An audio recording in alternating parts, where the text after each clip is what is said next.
80 million. I like it. Thank you. Thank you. Thank you. All right. Thank you. Have a seat. Have a seat. Thank you. You know, success at anything requires that you understand fundamentals. Is Warren Buffett somebody we should listen to? Has he earned the right? Yeah, he's earned the right to be listened to. Warren Buffett says this. Warren Buffett says the language of business is accounting. The language. I want you to think about something. Think about a sport. Any sport you want. Your favorite sport. Think about this. If you can't read the scoreboard, do you know the score? No. So if you can't read the scoreboard, you don't know the score. And if you don't know the score, you can't tell the winners from the losers. And that's a problem. One of the core fundamental problems that business owners and entrepreneurs have is number one, they can't speak the language. And number two, they don't know how to read the scoreboard. And if you can't read the scoreboard, for goodness sakes, you can't tell the winners from the losers. Has anybody here ever been on an airplane? Yeah. You know how sometimes when you're on an airplane and you're passing from the jet bridge onto the plane, and you're making that transition, and right by the door that you're going into on the plane, there's the pilot sometimes is standing there greeting people. Have you seen this happen? Yeah. And suppose last time you were on a plane, maybe it was coming here, you're crossing over from the jet bridge to the plane, the pilot is standing there talking to everybody that comes on, and right as you get in front of the pilot bends down, looks back into the cockpit and goes, "Holy crap, look at all those dials." I mean, if that would have happened, what would you do? You'd run. You don't want to fly with a pilot that can't read the dials, that doesn't know the dials, that didn't know the levers. Is that right? And yet you look at most business owners, they can't read the dials in their cockpit, which helps explain why they don't know which levers. They don't know. They're looking at the gas gauge and they're trying to figure out how high they are off the ground. The gas gauge ain't going to tell you that. They're looking at the altimeter and they're trying to figure out which direction they're going. That's not what an altimeter does. That's what a compass does. In other words, most businesses are off course. They're running out of fuel and they're at the wrong altitude. It's just a matter of time before they're going to hit the wall, before they're going to hit the mountain, before they're going to run out of gas and crash. And that's what happens to businesses all the time. The reason, you heard me say in Beating the Odds, the reason most businesses only are alive for 2 or 5 or 10 years is because all markets do this. All markets go up and down. And the length of time between right here and right here, this length of time is about 10 years. Well, that kind of helps explain why the 96% of all businesses fail in this period of time. The reason they fail is because the tide quit going up. I mean, most businesses that survive 10, if they can survive 10 years or 2 years or 5 years, the reason they only survive that long has a whole lot to do with everything is good while the tide is going up, but as soon as this tide starts going down, ruh-roh, I don't know what to do. I'm out of gas, and I'm looking at the altimeter and the compass, and I got all these levers, and so then what do? Then we're sitting in the cockpit of our plane called our business, and we start throwing like 14 levers at one time. Now, you talk about a crazy idea. Throwing 14 levers at once, the plane is going to do this, but the problem is you don't know which one of those levers caused it. Is that right? So most businesses, in my experience, they're off course. They're running out of fuel, and they're at the wrong altitude. It's just a matter of time before they hit the mountain. And what that's called in business is called a bankruptcy. It's called a failure. And the problem with bankruptcy in business is not that you lose your money. The problem is that you've lost your time. I mean, that's the whole problem, is the cost of a do-over is to your confidence, number one, and the time, number two. I mean, wealth is created by compounding. That's how wealth is created. I mean, Warren Buffett didn't wake up one morning and go from 0 to 40 billion overnight. He's been at this 35, 40 years. I mean, he's compounded his wealth, and he's minimized the number of do-overs that he's had. Most entrepreneurs are just riding this cycle. I mean, the times are good, and then they fail. And then, here we come back, and then they start another business right here. It'll last a while, and then the market goes back down, and they're back into it again. Sandy and I told you earlier that Sandy and I love to travel, and we were in Italy last year, and we were actually on vacation. We went to Milan and then went to Florence, and we were gone for, 10, 12, 14 days, something like that. We were in Florence, and we were shopping and looking at all the Michelangelo and Leonardo da Vinci stuff, and it was very cool. We just spent an entire day out sightseeing, and I was tired. And so we sat down at a coffee shop, right at the edge of a huge plaza. I mean, it was a giant plaza, like 8 times bigger than this ballroom. And we were sitting there, and we were having our coffee, and on the other side of the plaza from us, there was a carousel. Have you seen these, you know what a carousel, it's got the little horses on it that go up and down, and they, just go round and round. And there's a huge, long line waiting to get on this carousel. So we're drinking coffee, and I'm kind of resting, and I'm drinking coffee, and we're just looking around. We're talking, and people watching, and finally Sandy looked at me, and both of us keep looking back at that carousel. Finally Sandy looked at me and said, "What's that remind you of?" And I said, "I don't know. What's it remind you of?" She said, "It reminds me of most people's lives." I said, "What do you mean?" She said, they just go up and down, and end up right back where they started. I went, you know what? That's exactly right. That is what most people do. And in the business world, one of the reasons that happens is because people simply know how to ride the wave, right? When the tide goes up, everybody gets rich. When the tide goes down, everybody gives it back. Then the tide goes up, everybody gets rich. Then the tide goes down, everybody gets it back. Let me tell you the trick. The trick is not making money when the tide is going up. The trick is keeping it when the tide is going down. That's the whole trick. Everybody wants to teach you how to make money. Making money is about the easiest thing in the world. The trick is not making it. The trick is keeping it. But nobody wants to talk about that. But I do. I think that's the most important part, is how do you figure. Let me ask you a question. How much money would you have, honestly? How much money would you have right now had you not made those bad investments? How many people would like to have the same net worth today that they had 18 months ago? Yeah. So let me tell you something. This is vitally important. Not all progress is measured by ground gained. Not all progress is measured by ground gained. Sometimes progress is measured by losses avoided. Does that make sense? Because for a lot of people, if we could just roll back the clock 18 months, 12 months to where things were a year ago, holy cow, we would feel like we had hit a home run.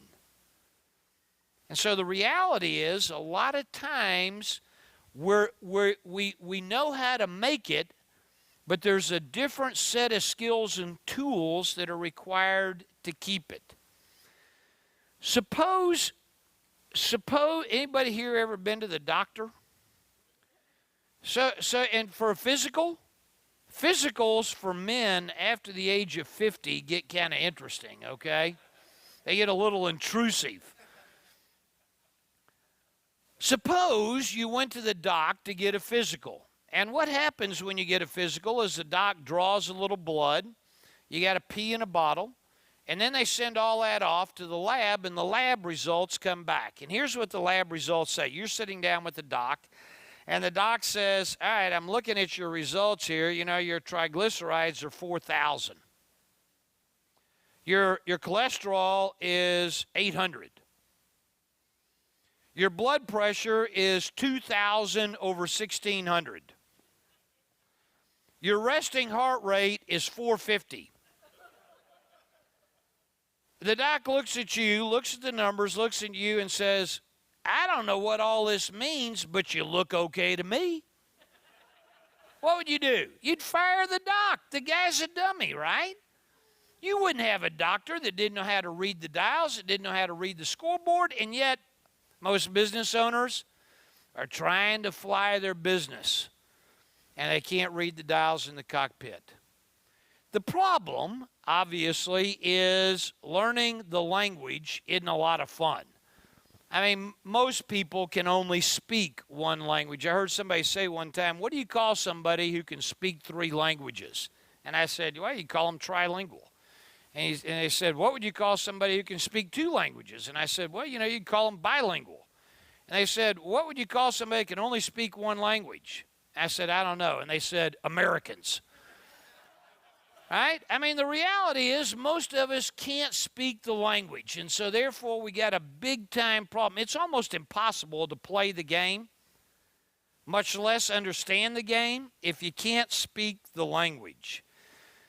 On one of our trips several years ago, Sandy and I were doing some teaching in Australia, and it was the first time I had ever been. This is probably about 8 or 9 years ago. First time I had ever been, and we were, you know, in the lobby area, and there was like a huge crowd of people, and they're all looking at the TV. And so I you know, looked to see what they're doing. And I kind of got interested. There's some game on TV that I'd never seen this game before, and I'm watching the game, and it's the dangest game I've ever seen. I mean, there's some guy.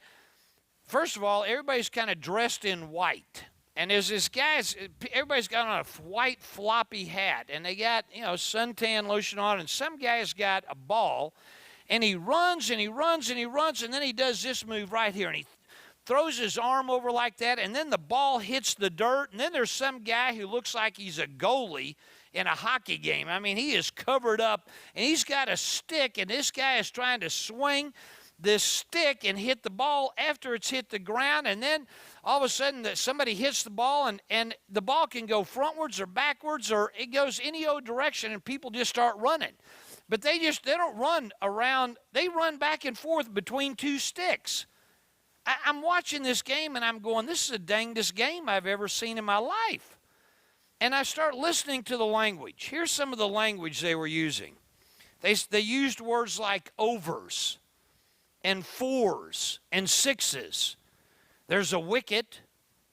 There's a wicket keeper. You wouldn't want to have a wicket without somebody to keep it, apparently. There's an outfield. There's a bowler. There's a batsman. There's slips. There's slips in this game. You can be out for a duck. You can't be out for a chicken, only a duck. You can have a golden duck. You can deliver a googly. You can have a silly mid-off, and you can have a deep square leg. You can bowl over a maiden in this game. I didn't know that. Now, where are the people that know the game? Good. If your hand is up, every single one of those words that I used, you could visualize it. Is that right? You could visualize what I was talking about if you know the game, if you know the language. But if you don't know the game, I promise you, you don't know the language. So the only people who know what I was talking about are people who know the language, therefore they know the game. The rest of us are going deep square leg, silly mid-off, what golden duck, out for a duck, deliver a googly. What's he talking about?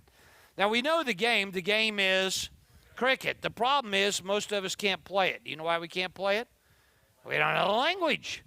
Holy cow. But on the other hand, do you guys know American football? Yeah, so if I start talking about quarterback, you know exactly what I'm talking about. A pass, an interception, a sack, a touchdown. You can visualize exactly what I'm talking about. The reason is because you know the language. Sandy and I on a different trip, we're also in Australia, and we saw another game. And this is the dangest game I've ever seen. Truly, this is unbelievable. There's some guys who are they're honkers. These guys' chests are this big around. They got on these striped shirts. They got on short pants. Their legs, no kidding, are this big around. And they got on cleats, and there's mud all over them. And they don't throw the ball forward. They throw it backwards, and they're running into each other. I mean, hard. There's no pads. These guys are like bruisers, all right? And about every 10 minutes, the referee or the umpire toots a whistle. Everybody stops. Everybody on one team starts putting their arms around each other, right? And they kind of get their arms all around each other. And then there's some guys behind them, and they got their arms around each other. And there's some guys behind that. Everybody's kind of all piled in together. And there's the two teams. Have y'all seen this? The two teams are facing each other, and these guys right here, and these guys are giants, right? And they get their arms around each other like this. And then the referee says, touch. And this guy right here reaches out and just slaps the snot out of this guy when he says touch. And then they throw the ball into the middle, and, man, these guys are nobody picks up the ball. They're just pushing each other. I asked a friend of mine who was watching, I said, why do they do that? And this guy said, because nobody's been hurt in a little while, right? Apparently that's why they do it. Now, in that particular game, they had a whole different they had a whole different language. And the language they were using is things like tries and scrum, a ruck, a maul, a tackle, a winger, a line out, a lift. And in this game, which game am I talking about? Rugby. In this game, they have hookers. I went, that's a good game. Who knew you could have a hooker in a game? But they do in rugby. So how many people understand the game of rugby? I guess. So if you have your hand up right now, when I say hooker, you know what I'm talking about, right? To the rest of us, we're thinking something entirely different. That's the whole problem. I'm going to suggest to you, you can't play the game unless you can speak the language. And most people are really struggling with the game of business. And part of it is because they can't speak the language. Now, here's the problem. The problem, it seems to me, is the only people who seem to understand the language are accountants, right? I mean, does anybody know an accountant? Anybody here an accountant? I'm sorry. No, I mean, the problem is accountants have learned the language, but they haven't been taught to teach the language. And so, you know, in this 4-day MBA that I teach, I mean, part of that course is on the subject of financial literacy. And there's a lot of people who will talk a good game about financial literacy, and they'll tell you how important it is. But the reality is there's very few people that teach it. And what I know how to do is I know how to teach people financial literacy to the point that if you decide to study with me at some point and attend the 4-day MBA, at the end of 2 days, you will have the equivalent of 2 years worth of accounting. Now, I know what you're thinking. Holy cow, who would want that? Right? I mean, that's what you're thinking. Think about this. Here's how powerful the tool is. Imagine if I gave you the financial statements of a company. You don't know the name of the company. It's a Fortune 100 business. You don't even know what years of number. All you see is the numbers. You don't know what industry it's in. You don't know nothing. Imagine I give you that after 2 days, and by looking only at the numbers, you're able to determine whether you do or do not want to own the stock. Imagine that. Now, the goal is not to turn you into an accountant. The goal is not to turn you into a stock picker. The goal is to show you the power of being able to read and understand the numbers. And most business owners and entrepreneurs don't know how to do it. So what I'm going to do with you for the next hour and a half or so is that I'm going to give you a probably, honestly, it's probably 6 to 9 months worth of accounting. You're going to understand it when I get done. It took me a lot longer than 6 to 9 months to understand everything that you're about to get.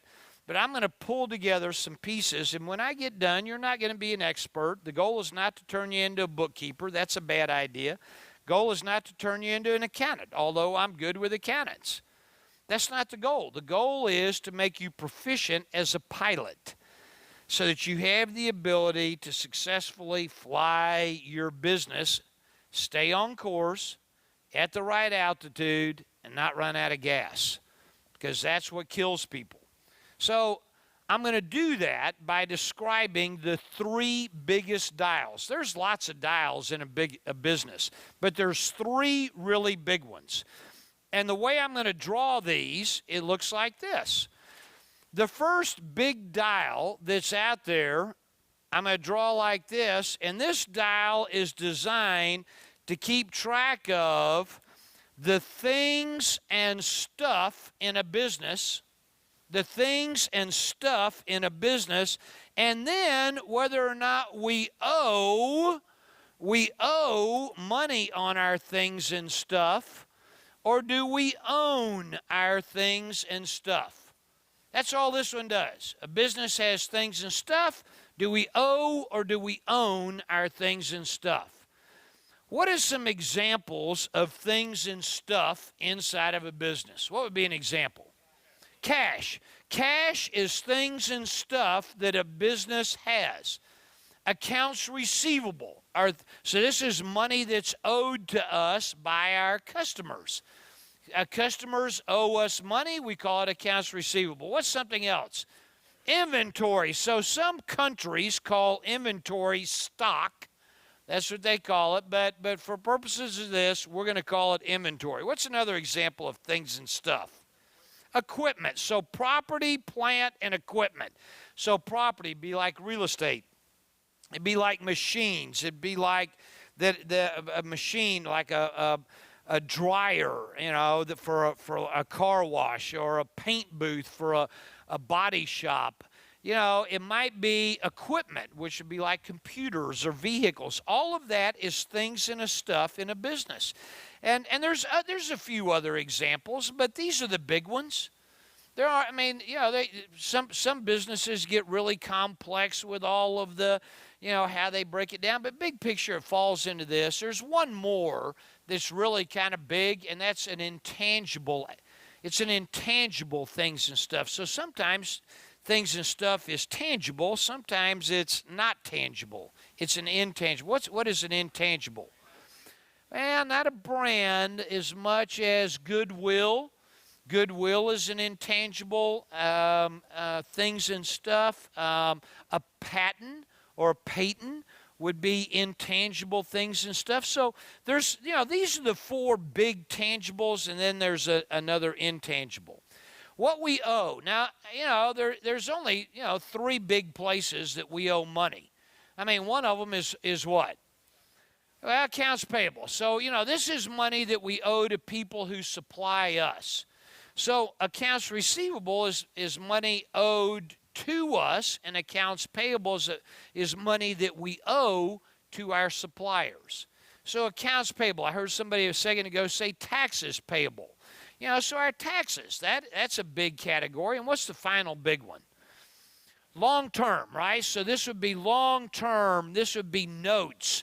This would be banks. So this would be, I'll call this notes payable. This would be financing like mortgages and financings that, where we borrowed money from a bank or a mortgage or something like that. Usually the difference between an account payable is it's to vendors, it's short term, and there's no interest, usually. And this one right here, notes payable, that's longer term, tends to have an interest rate, a repayment schedule, and there's an agreement, right? I mean, there's some sort of a big-time agreement that the lawyers have gotten involved in. So that's really the big difference. So there's three categories: things and stuff, what we owe, what we own. Now, what's an example of what we own in our businesses? Well, we own our earnings. A business owns its earnings or its profits or its net income. Businesses own their earnings. And the other thing a business owns is the investment that was made by the shareholders, by the partners. So, individuals tend to put money into businesses to get them started, and that has to be reflected someplace. Now, accountants call this, instead of things and stuff, what do they call it?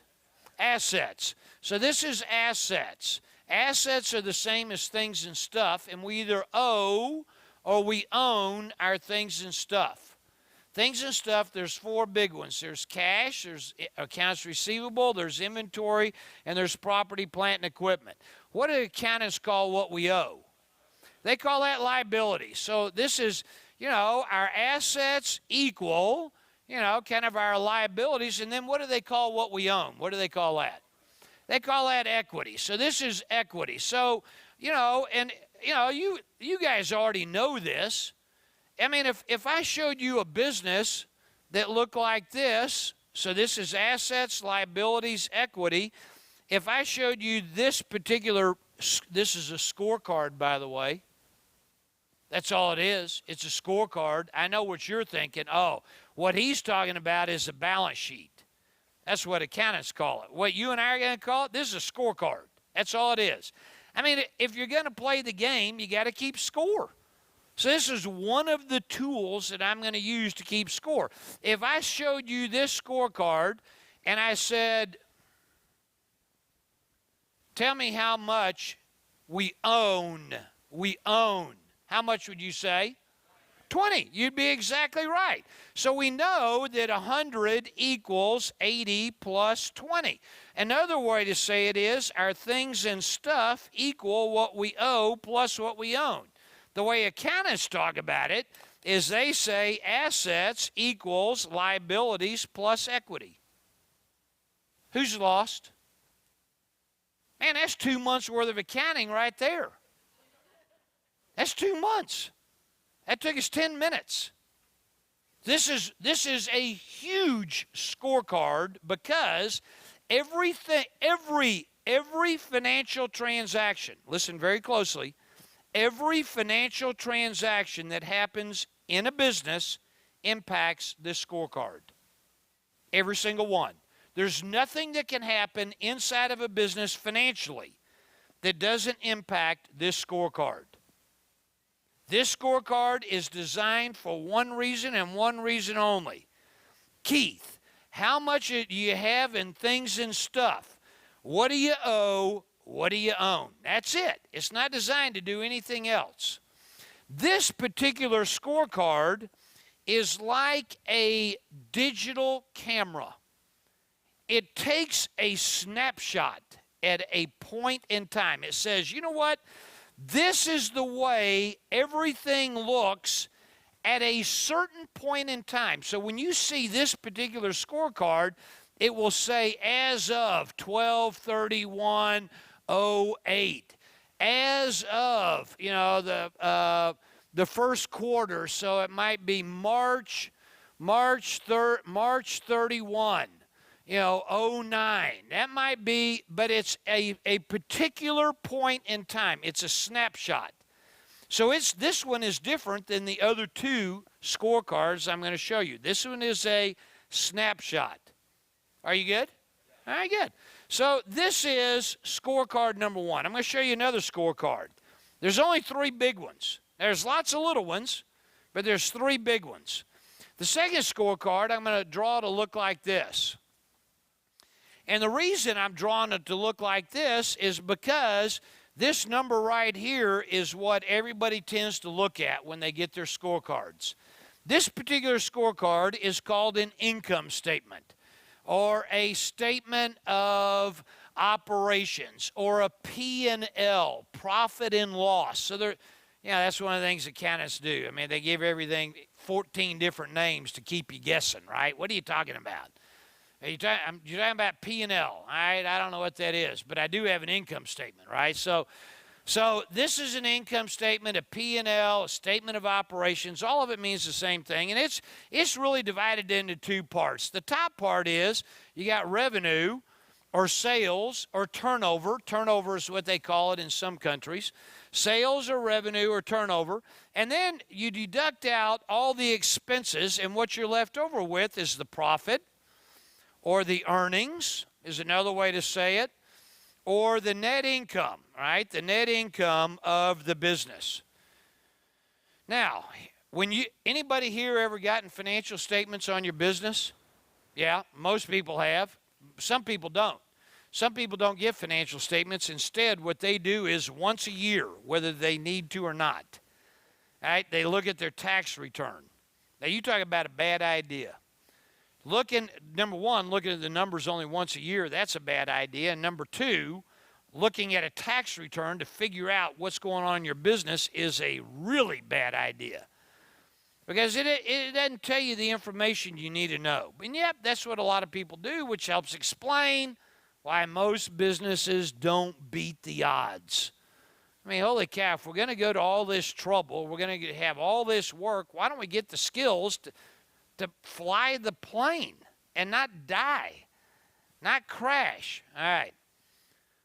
Revenue minus expenses equals profit or earnings. Now, what you do, if you're typical, and most people are, what you do is if you get financial statements, which only 50% of business owners get them, 50%, and of the 50% that get them, only 3% know how to read them.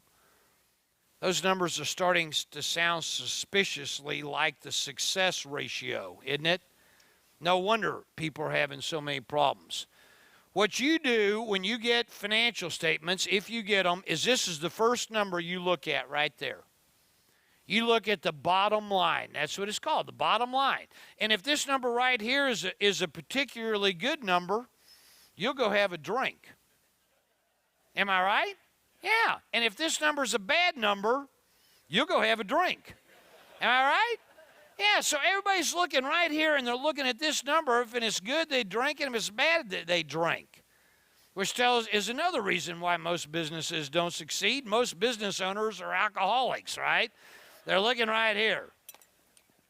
Look, is there a difference between a business whose revenue is 100 and their expenses are, you know what, we're going to make this 10. The business has revenue of 10, their expenses are 6, therefore their profits are 4. Does that make sense? Is there a difference between this business right here and a business whose revenue is 1,000, whose expenses are 996, and whose profits are 4? Is there a difference between these two businesses? Oh, there is. Yeah, you're right. And yet, when you look at their profits, they're exactly the same. So most people are wandering around, drinking over this number right here, and I'm about to say something you're going to disagree with initially, but you're going to find out why I'm saying it in a minute. What I'm going to tell you is this whole piece of paper, the whole entire piece of paper is a theory. There's nothing real on this piece of paper. It's a theory. It's an important theory, but it's a theory. It's the theory of, does revenue exceed expenses? If so, by how much? Do expenses exceed revenue? If so, by how much? In theory. In theory. Here's why I'm telling you it's a theory.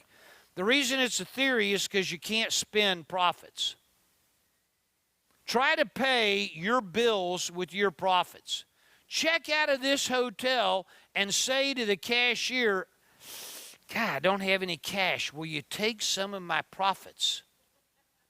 Will you take some of my retained earnings? Watch and see what they'll say.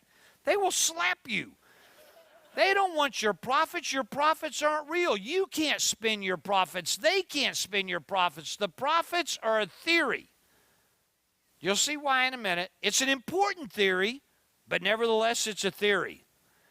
This piece of paper is different from a balance sheet. This one's called a balance sheet, obviously, because the left side equals the right side.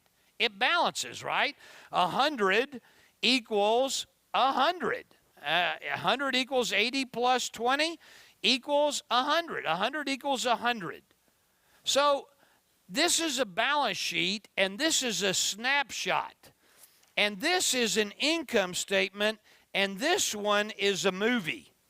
This one is a movie. This one is over a period of time. This one says, you know, for the month of January, for the year 2008. So this piece of paper has got a beginning and it's got an end. It's a movie. Whereas a balance sheet is like a snapshot, just a digital, this is the way it looked right then. And this one is what happened over this period of time. Are you good on this? All right, good. So far we've talked about two dials. The first dial that we talked about is a balance sheet. A balance sheet has three parts. What's this right here? It's assets, things and stuff. What's this? Liabilities, what we owe. What's this one? Equity, what we own. We could say that the left-hand side equals the right-hand side. Is that right? If we wanted to put that into a formula, we could say assets equal, excellent. This is one scorecard. Is this scorecard a snapshot or a movie? Good. Here's the second scorecard. This scorecard is, by the way, this scorecard right here is called a income statement. It's designed to keep track of revenue, expenses, profit. The profit, the earnings, the net income, the bottom line of the business. Is that right? Good. Is this piece of paper, I know you don't believe me, but is this piece of paper a theory or a reality? It's a theory. Is it a snapshot or a movie? It's a movie. There's a third piece of paper. The third piece of paper looks like this. This is the third scorecard. This piece of paper is called a cash statement or a cash flow statement. And basically, the reason there's three parts is because there's three different places in a business that cash can come from or go to. There's three different places in a business that cash can either be generated or used. And this piece of paper is not a theory. This piece of paper right here is a fact. Net income is a theory, cash is a fact. You'll see why. This is a fact. Give me an example of a place that money could come into a company or be used in a company. Operation. So there's operating cash. That's called O cash. Operating cash. That's called O cash. Operating cash flow. So, you know, maybe you sell some stuff and you get some cash in, or maybe you pay the rent and you use some cash. Maybe you buy some inventory, or you have some receivables. That's kind of O cash. There's another kind of cash. What's a different kind of cash? Financing cash. That's right. So that's called F cash. Financing cash. This is money that you borrow from the bank. It might be money that you repay to the bank. So when you borrow money, that generates cash. When you repay the bank, that uses cash. Financing cash would be dividends that are paid. Financing cash would be if you raise money from the shareholders or from the stakeholders. All right, equity. If you do that kind of thing, it's financing cash. There's a third kind of cash. What is it? Investing cash. Investing cash is a little tricky because it's not really what you think it means. Investing cash is a business invests in its assets. That's what a business invests in. It goes out and buys a computer. So if a business buys a computer, or a business buys a building, or a business buys a vehicle, they've used investing cash. And if a business sells a building, then they've generated investing cash. So there's three kinds of cash. What are they? Good. It is one of them like only for generating cash and another one is only for using cash, or can you generate and use cash from any of these? From any of them. Now I'm going to show you something. By the way, this piece of paper right here is a movie. So far I got 2 movies and 1 snapshot. I got a movie. This is what happened. This is the cash flow of the business. This is what happened for our cash for the month of January, or for the year 2008, or for the first quarter. This is what happened with our cash. So I got 3 big dials that I'm dealing with. These are the only 3. There's lots of little ones, but these are the 3 big ones. I'm going to draw them again on one piece of paper.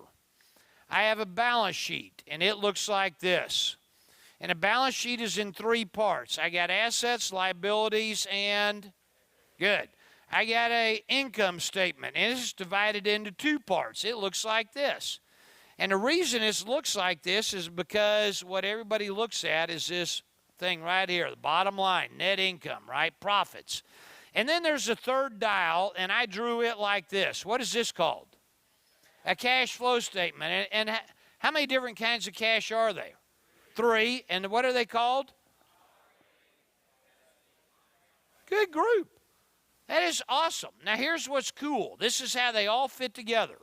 They all fit together because this right here, this piece of paper is the profits or the earnings of a business. Is that right?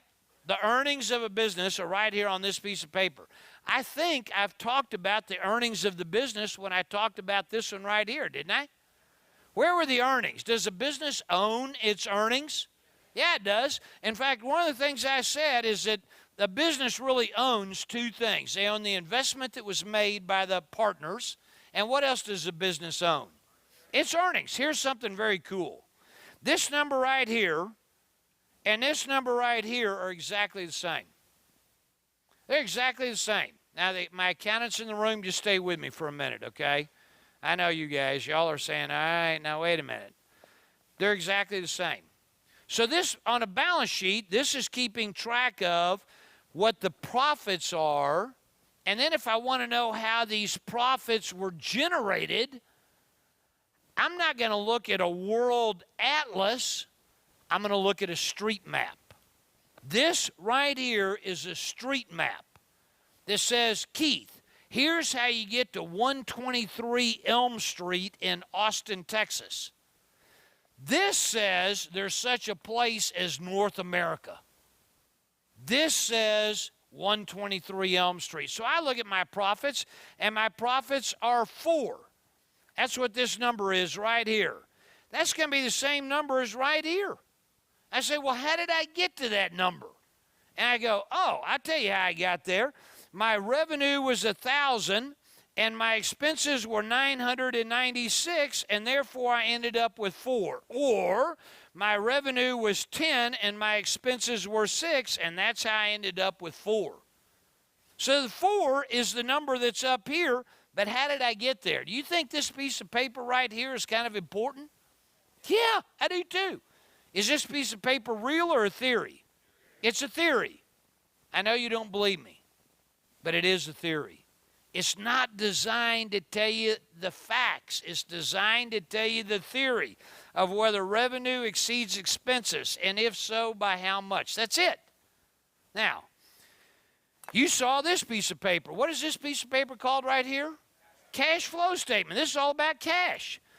And when you say, well, here's how much I started with, and here's how much I generated or used in each one of these categories, you add all that up, you're going to get a number right here. I think I talked about cash someplace on this piece of paper. Is that true? Yeah. Where? Assets. So you're telling me cash is things and stuff. Is that right? Yeah, it is. So this number right here is exactly the same as that number right there. They're exactly the same. This number right here says, hey, Keith, you got 100 in cash. And I go, ooh, good. But what if I wanted to know how I got to 100?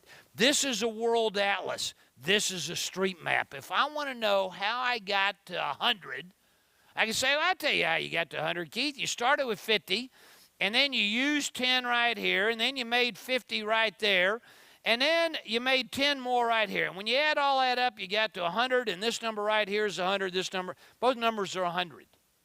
So this is like a worksheet. That's what it is. It's like a worksheet that tells me, all right, I know how much cash I got. How did I get there? I know what my profits were. How did I get there? Now, are you good? All right, you're up to about 7 or 8 months worth of accounting. I mean, we've been at this 50 minutes. So are y'all good? All right, good. Right here on a balance sheet, I'm going to draw that bigger. So this is the equity section.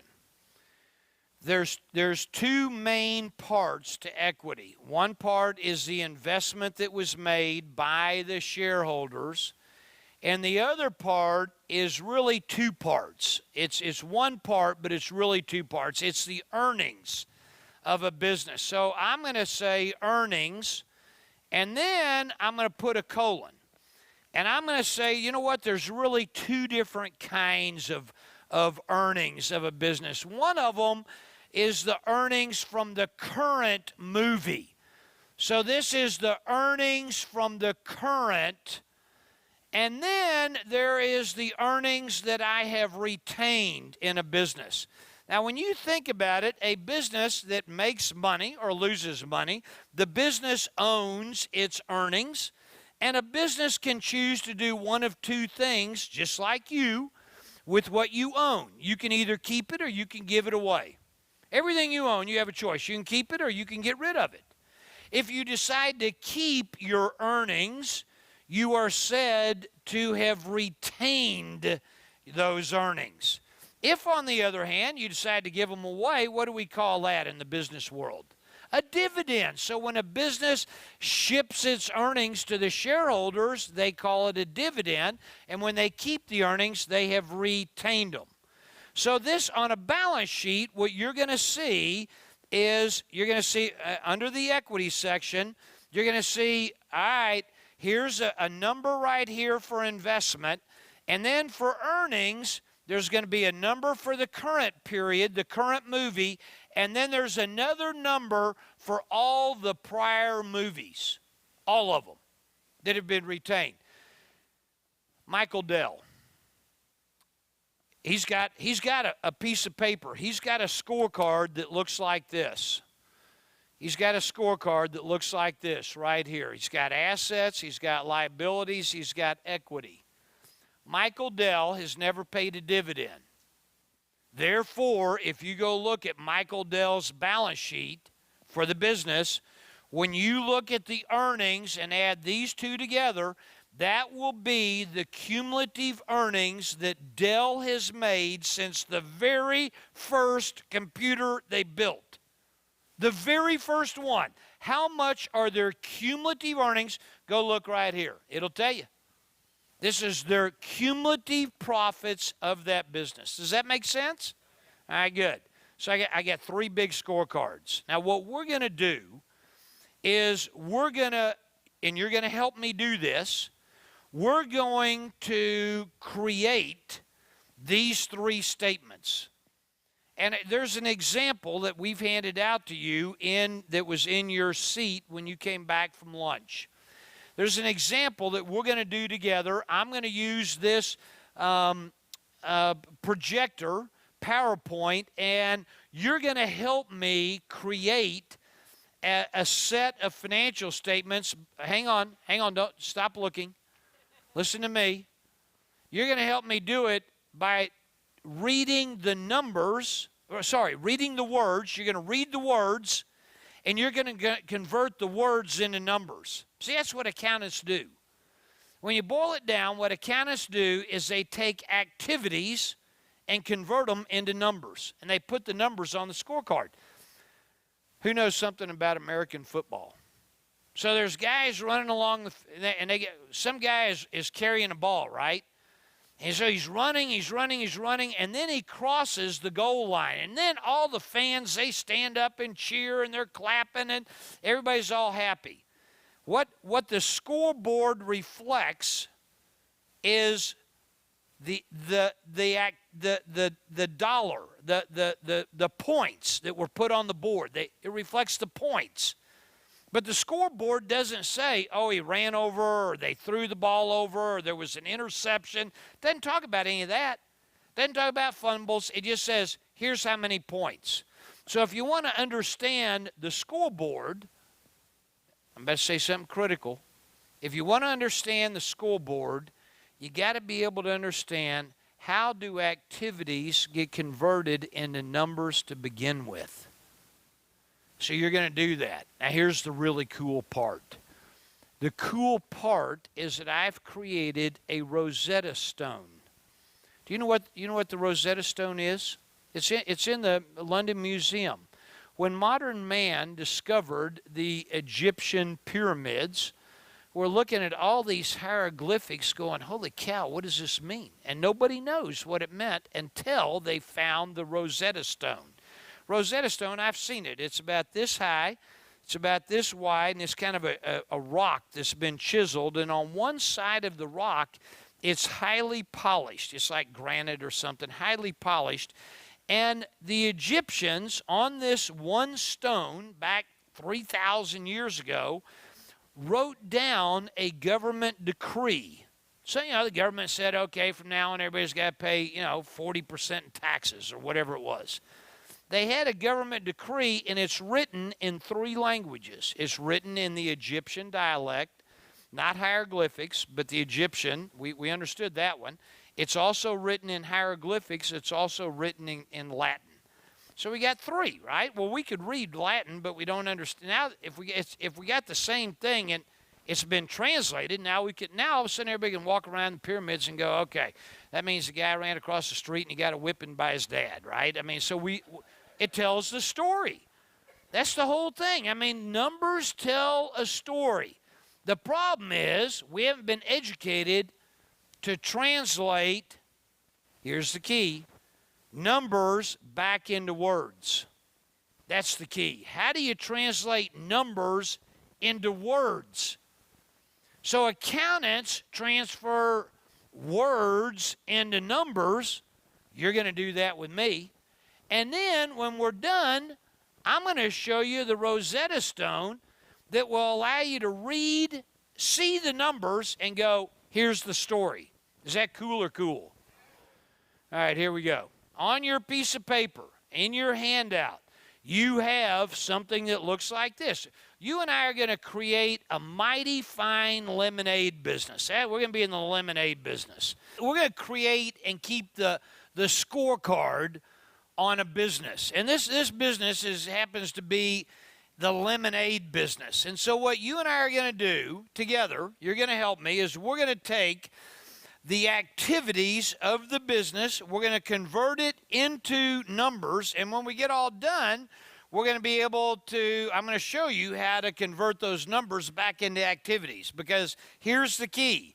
The key is, can we hear the story? Can we read the numbers and hear the story? How cool would that be if we could do it? Very cool. So that you're about to learn that, because I've created a Rosetta Stone for numbers. And I got to tell you, I created it. The accountants that have seen this have gone, how'd you do that? It's like magic. So the people who are really impressed with what I'm about to show you are not business owners. They go, well, that makes sense. It's the people who really like it are people who are accountants. So what we're going to do is we're going to look at our books of our business, the way that accountants would record it after the first year. So here's the very first scorecard. It's called a balance sheet. It's got things and stuff. By the way, this particular scorecard is presented. I've been showing you scorecards that look like this. Is that right? Yep. Could you have a scorecard that looked like, so this is assets, liabilities, equity. Could you have a scorecard that looks like this? Assets, liabilities, equity. Could you do that? Yeah. Could you do a scorecard that looks like this? Assets, liabilities, equity. Yeah, you could. Same scorecard, just presented a little bit different. This particular scorecard that I'm showing that you have a copy of is showing our business. And our business, how much cash does it say? This is after the first year. So we've been in business 1 year. How much cash does it say we have? Yeah, so we got $1,700. Do we have some receivables? This is money that's owed to us by our customers. $19,000, is that right? How much does it say do you see that fixed assets? That's property, plant, and equipment. So apparently our business bought $4,500 worth of property, plant, and equipment. Then we had to depreciate it, and don't worry about depreciation for right now. Depreciation is simply a non-cash expense. That's all it is. It's just an expense that I'm going to explain it. The government says, look, when you buy an asset, the government says, like property, plant, equipment, the government says, we know that asset ain't going to last forever.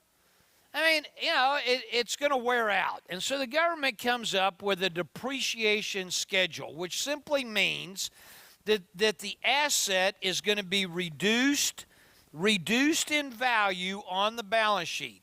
And you don't get to choose the depreciation life. The government tells you.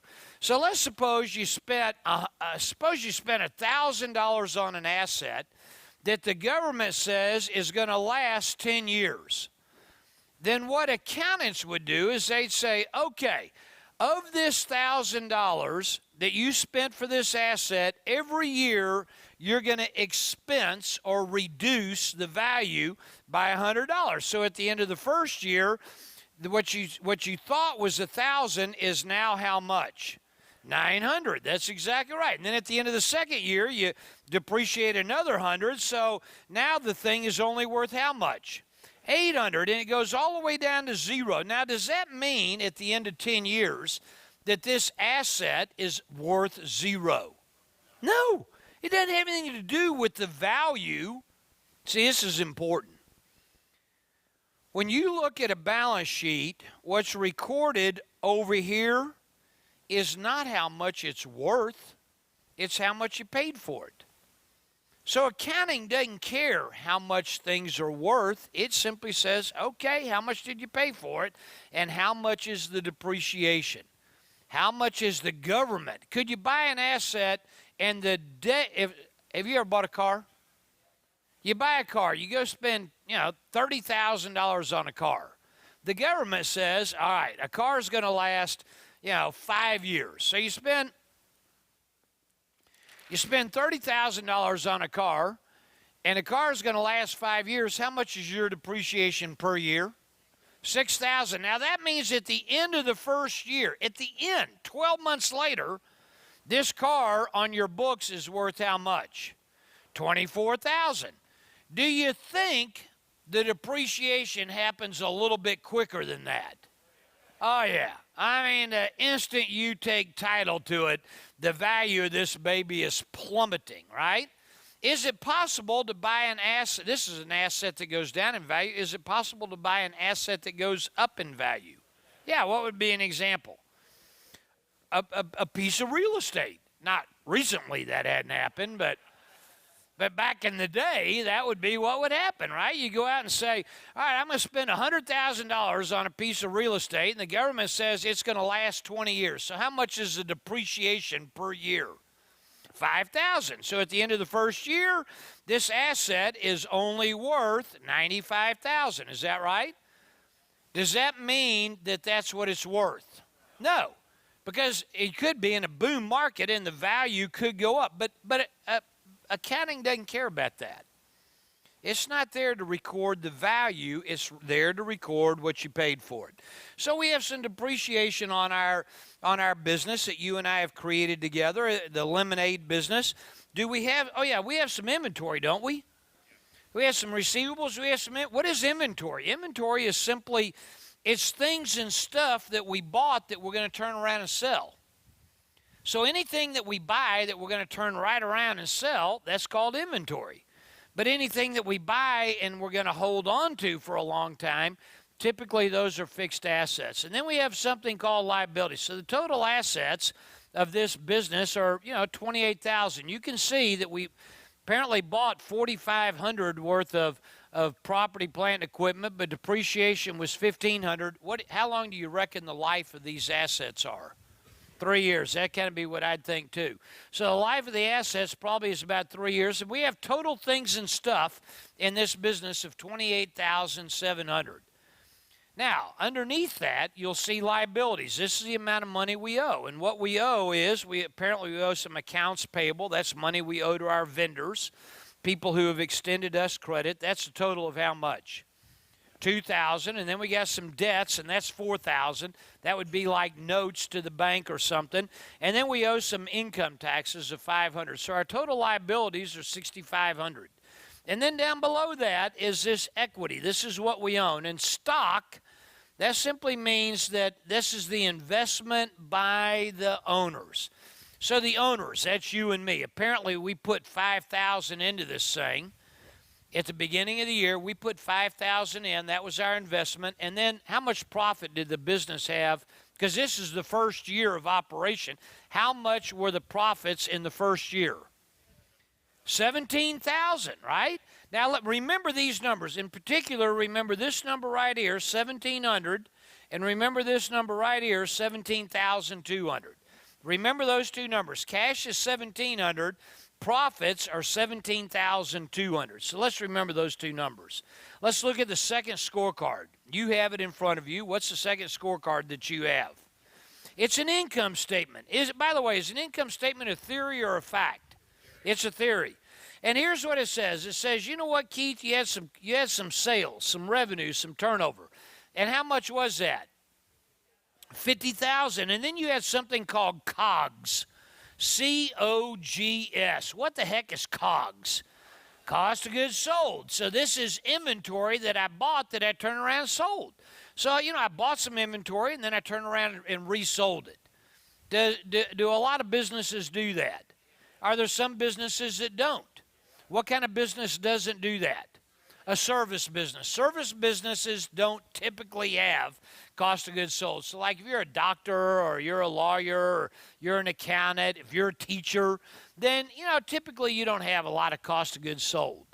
And why wouldn't I have any cost of goods sold? I guess I got no inventory. See, you can't have cost of goods sold unless you got some inventory. That's where cost of goods sold comes from. So I got some cost of goods sold. That must mean that I sold some of my inventory. Well, that if you do the math, I had sales or revenue or turnover of $50,000. I had cost of goods sold of $10,000. That gives me a gross profit of $40,000. And then from that, I had some operating expenses. How much were the operating expenses of our business? $18,500. So I subtract operating expenses from gross profit, and I'm left with something called operating income. That's just the operating earnings of the business. How much is that? $21,500. Then did I have some depreciation? Is depreciation an expense? Do expenses reduce earnings? That's very important. Expenses reduce earnings. Expenses reduce earnings. So I had some depreciation. And then did I have some interest expense? Yeah, interest is an expense. Expenses reduce earnings. That gives me a profit before tax of $19,200. Apparently I had $2,000 in taxes. Therefore, I have $17,200 of profits. Where have I seen that number before? On the balance sheet. So let's go backwards. Let's look at our balance sheet. There it is right there. $17,200 is my profits. That's a world atlas that says there's such a thing as North America. Okay, good. How did I get there? I got to turn the page. Then I go to the income statement, and it says, oh, Keith, here's how you got to $17,200. You had $50,000 of sales. You had cost of goods sold of $10,000. You had some operating expenses of $18,500. You had some depreciation. You had some interest. You had some income taxes. Poof, there you go, $17,200. That's how you got there. This is a street map. Who's lost? Huh, I'm up to a year of accounting right now. There's a third page. A third scorecard. You're going to look at it. Turn your page. It's called a cash statement, and you'll notice that it's divided into 3 sections. See, there's total OCF. That's operating cash flow. And then underneath that is total ICF. That's investing cash flow. And then down at the very bottom, total financing cash flow. Now, here's what's cool. Look at the very top of this page. It says, how much cash did we start the business with? 0. So we started with 0, and then we had all these pluses and minuses, and how much did we end with? $1,700. Where have I seen that number before? On the balance sheet. So let's flip back to your balance sheet. Flip back to it. Look at the very top. How much cash does it say? $1,700. That's the same number that's on the cash flow statement. Is that good? All right, good. So now I got 3 pieces of paper. Now I'm in business. You're my partner, right? We're all partners. This is our business. I don't know about you, but I get these numbers. I look at this page right here and I go, I don't know. It's a balance sheet. I don't even know what I'm supposed to look at. But this one right here, I'm going to get a Twitter about, right? I'm looking at this one right here, and I'm going, okay, I'm going to look at the income statement. Where am I going to look? First thing I'm going to look at is $17,200. Now, let me ask you a question. How much money, as partners with me, how much money did we invest in this business? $5,000. How do you know that number? From the balance sheet. Go back to the balance sheet. There it is right there. The investment we made is in the equity, $5,000. So we invested $5,000. How much are our profits? $17,200 in the first year. I don't know about you, but I'm thinking about leaving my business for months at a time. And when I get back, just think how good it's going to be doing, right? All right. Let's just hold on to that thought for a minute. We'll see. Here are the transactions. So your next page is transactions. Do you see that page? All right, good. And what you're going to help me do is you're going to help me record these transactions on the Rosetta Stone. Don't call it anything other than a scorecard. We're going to convert words into numbers. Now turn one more page. The next page, you're going to see the Rosetta Stone. This is going to be the tool that you're going to record, the scoreboard. You're going to record the words, transfer the words into a score, and you're going to record the score on this piece of paper called a Rosetta Stone. And the Rosetta Stone, you see across the top of the Rosetta Stone, it's got assets, and then right underneath that, there's 4 categories: cash, accounts receivable, inventory, property, plant, and equipment. Is that right? Yep. And then right next to that, across the top, there's liabilities: accounts payable, taxes payable, notes payable. Do you see that? Good. And right next to that is something called equity, owner's equity, and that CS stands for common stock. Really what that is the investment that's made by the shareholders or the partners. So you and I are partners. We put some money in. So that's what that column is for. And then the very next column is called RE. That means retained earnings. This is the earnings of our business. So those, you've seen every one of those categories. Is that right? All right, good. Now you'll notice down the left-hand side of this page, it says 1, 2, 3, 4.1. You see that? All right, good. That's to help us figure out which line we're going to deal with. Because we're going to take transactions, we're going to take words, we're going to take activities, and we're going to convert it into numbers. So let's take a look at the first activity. Here it is. It says we invest $5,000 cash to create the Mighty Fine Lemonade Company. The company issues 5,000 shares of common stock. Now, here's my question. This is as tough as it gets. Are you ready? Which number transaction is this? Number 1. Let's turn back to the Rosetta Stone. You're going to turn with me. We're going to look at line 1, not anything else. We're going to look at line number 1 right here. And what I know is that when I finish with each transaction, the left-hand side has to equal the right-hand side. And here's the dividing line right here. Dividing line is assets equals liabilities plus equity. So I know that my assets, all this stuff in the assets has got to equal liabilities plus equity. All right, now let's go back to the transaction. As partners, we put in what into the business? Cash.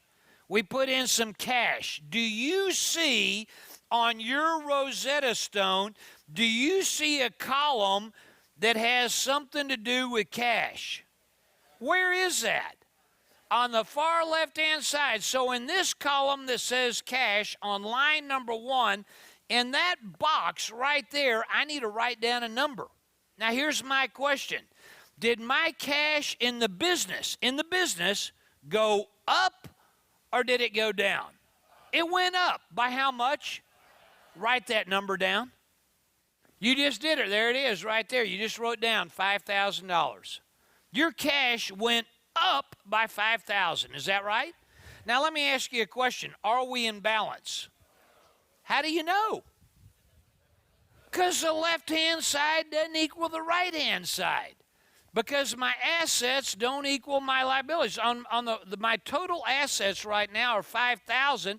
My total liabilities are 0. My total owner's equity is 0. There must be more to this transaction. All right, now, when the company received $5,000 of cash, what did it receive that money for? Common stock. Do you see a category here across the top that says something about, now that's cash, that's accounts receivable, that's inventory, that's property, plant, and equipment. Must not be there. Here's liabilities. Accounts payable, taxes payable, notes payable. Must not be there. Oh, wait a minute. Here's something called CS. What is that? Common stock.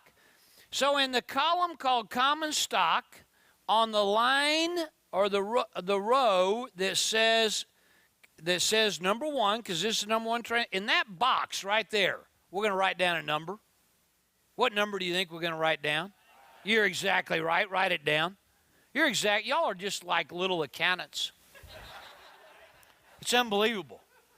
What you just did, now here's what you just did. You converted a bunch of words into some numbers and you recorded it on the scorecard. Are we in balance? Yeah, we are. Let's go to transaction number 2. We borrow $8,000 from the bank. The note is due over 2 years. The interest rate is 10%.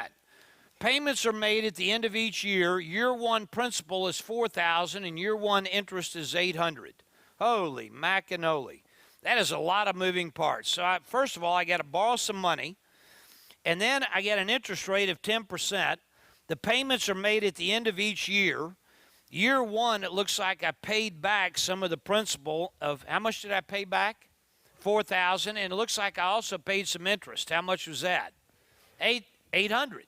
So I got to break this into parts. First thing, by the way, which transaction number is this? 2. This is as tough as it gets right here. You just got to figure out which transaction number am I dealing with. That's it. See, that's why accountants, they make so much money, because they keep it really, really simple, right? All right, so let's record this transaction. We're going to take these words and we're going to record it on our scorecard as numbers. So here we go. I'm on transaction number 2. I see line 2 right here. Now let me ask you a question. I'm looking at it from the point of view of our business. When you borrow money from the bank, how much did we borrow? $8,000. Does that have anything to do with accounts receivable? Does that have anything to do with inventory? Does that have anything to do with property, plant, and equipment? No. What's it have to do with? Cash. Did my cash go up or did my cash go down? It went up. So in the line that says the line that says number 2 and the column that says cash, in that box right there, we got to write down a number. What is it? Huh, you're exactly right. Write that number down. You're exactly right. You just wrote down 8,000. Now the question is, are we in balance? No, we're not in balance. What do we got to do? Well, let's see. When we got this 8,000, did that have anything to do with our earnings of our business?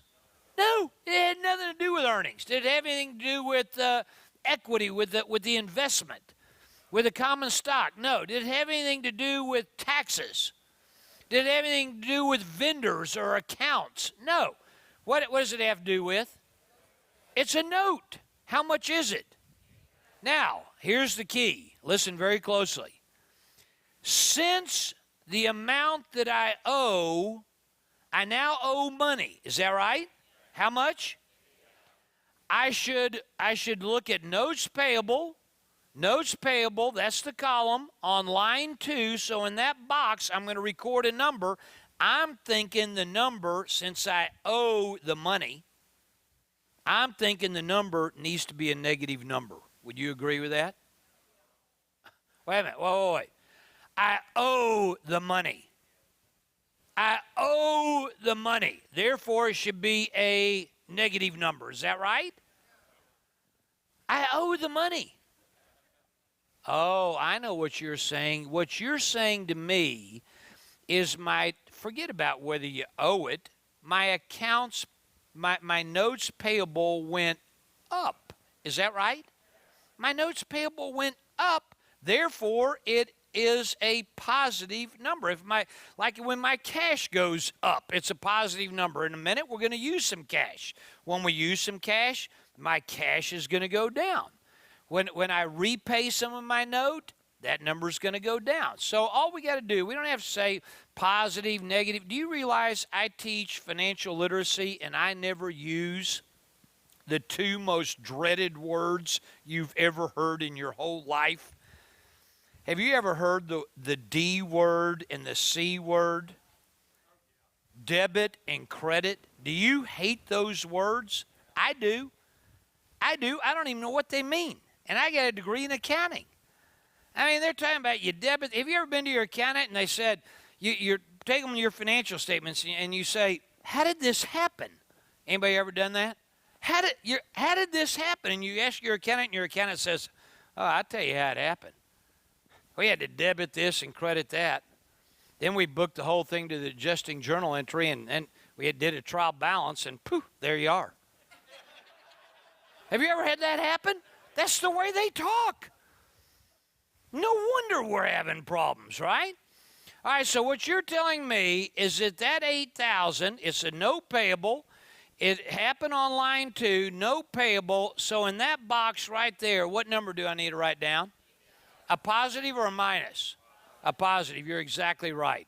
Am I in balance? Yes, I am. Now, there's some other parts to this transaction, which is interest. Did I pay some interest? How much was that? All right, now I got to find the line that goes on. I'm going to put it right here on this line that's called INT. That stands for interest. That's an abbreviation. So on that line someplace, I got to record this whole interest thing. Now, let me ask you a question. When you pay the bank interest, do you pay them with inventory? Do you pay them with receivables? Do you pay them with accounts payable? No. What do you pay them with? Cash. Do you see a column that's entitled cash? Yes, you do. Right here. This is a column. So I'm going to use this column called cash and this line right here, which is called interest. And in that box right there, I got to write down a number. What number do you think I ought to write down? Minus 800, because I used 800 of cash. Is that right? Good. Am I in balance? No, I'm not. All right, now this is going to take some thought. In order to get in balance, did the rest of this transaction have anything to do with accounts receivable? How about inventory? How How about property, plant, and equipment? How about accounts payable? Accounts payable. No, it doesn't have anything to do with accounts payable. I paid cash, right? I gave them cash. This has nothing to do with accounts payable. How about taxes payable? No. How about notes payable? No, it doesn't have anything to do with notes payable. Not yet. This is the interest.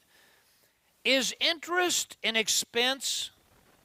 Oh, it is. And expenses reduce. Do you see a column up here that has something to do with earnings? I do too, right up here. That column, that very last column under owner's equity says retained earnings. So when my expenses go up, my earnings go down. How much did my earnings go down as a result of this $800? $800. So on this line right here, it's called interest. In this column called earnings, in that box right there, I need to write down a number. What number do I write down? Minus 800, because my earnings went down by 800. Is that true? Am I in balance? Good. Did I repay some debt on this one? How much did I repay? $4,000. So let's look right here. It says NR. You see that on the left-hand side, NR? That stands for note repayment. Note repayment. So I'm going to be dealing on that line. When you repay the bank some money, does that use some of your cash? Oh, it does. Do you see a column called cash? Good. I want you to record this transaction. The whole thing. The whole thing. Not just the first part. I want the whole thing. This is a time where if you don't know what to do, you cheat. You know what that's called? You look at your neighbor. That's what you do. You just talk to your neighbor. Say, hey, how am I doing? Did you get the same answer I did? Go ahead, cheat for a second. Get some coaching. If you don't know, check it out.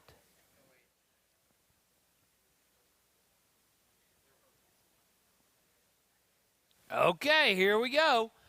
I'm guessing that what you said is that when it was time to repay, how much did we repay the bank? $4,000. We're going to be dealing on NR. That's note repayment, so we're dealing on that line and that line only. So we repaid $4,000. Did we use some cash? How much? So I'm going to write in this box that says cash NR, where those two intersect. In that box right there, I'm going to write down minus $4,000. Am I in balance? No. Now, I'm thinking when I repaid the bank, that must have had something to do with my earnings. Isn't that what you're thinking? Well, what are you thinking it has to do with? Oh, you're saying that when I repaid the bank, I used that $4,000 to reduce my notes payable. Is that right? Do you see a column up here that has something to do with notes payable? Yeah, right there under liabilities, the last column in liabilities. So on that column, on this line right here that says NR, in that box right there, I'm going to write down a number. Y'all thinking it's a negative 4,000? Yeah, because my payables came down. Is that right? Am I in balance? Whew, that was a long one.